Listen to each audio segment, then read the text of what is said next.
ನಮಸ್ಕಾರ ಕನ್ನಡಿಗರೇ ಮತ್ತು ಕನ್ನಡದ ಪ್ರೇಮಿಗಳೇ. ಡೇ 50 ಏನೋ ಆಯಿತು, ಬಟ್ ನಾನಿನ್ನು ಗಟ್ಟಿಯಾಗಿ ಓಡಾಡೋದಕ್ಕೆ ಆಗ್ತಾ ಇಲ್ಲ. ಆದ್ರೂ let's hope for the best ಅಂತ ಅಂದ್ಕೊಂಡು ದೇವ್ರ ಕೈ ಮುಕ್ಕೊಂಡ್ಬಂದೆ. ನನ್ನ ಹೆಂಡತಿ ಕೆಲ್ಸಕ್ಕೆ ಹೋದ್ಲು. ಬಾಯ್ ಮಾಡ್ಬಿಟ್ಟು ಬುಕ್ ಓಪನ್ ಮಾಡಿದೆ. ಕ್ರಿಶು ಅನನ್ಯ ಅವರಪ್ಪ ಪ್ರಾಜೆಕ್ಟ್ ಮಾಡ್ತಾ ಇರ್ತಾನೆ. ಲೇಟ್ 11:30 ಆಗುತ್ತೆ, ಹೊರಡ್ತಾನೆ. ಅದಾದಮೇಲೆ ಚಪಾತಿ ಮಾಡಿದ್ರು, ತಿನ್ಕೊಂಡು ಎಕ್ಸಸೈಸ್ ಸ್ಟಾರ್ಟ್ ಮಾಡಿದೆ.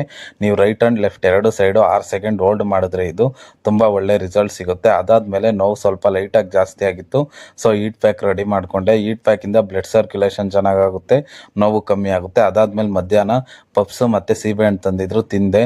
ಲಂಚ್ ಏನು ಮಾಡೋದಕ್ಕೆ ಹೋಗಿಲ್ಲ. ಇವತ್ತು ನಾನು ನಿಮ್ಗೆ ಹೇಳ್ತಾರೆ ಹೆಲ್ತ್ ಟಿಪ್ ಬಂದ್ಬಿಟ್ಟು, ರಿಪೀಟೆಡ್ ಆಗಿ ವಾಕ್ಲಿಕ್ಕೆ ವಾಮಿಟ್ ಬರೋ ಥರ ಬರ್ತಾ ಇದ್ರೆ ಪುದೀನ ಸೊಪ್ಪಿನ ರಸ ಮತ್ತು ಜೇನುತುಪ್ಪನ ಮಿಕ್ಸ್ ಮಾಡ್ಕೊಂಡು ಕುಡಿದ್ರೆ ವಾಮಿಟ್ ಆಗೋದು ನಿಂತೋಗುತ್ತೆ. ಅದಾದಮೇಲೆ ಪೆಟ್ರೋಮ್ಯಾಕ್ಸ್ ಮೂವಿ ಸ್ಟಾರ್ಟ್ ಮಾಡಿದೆ.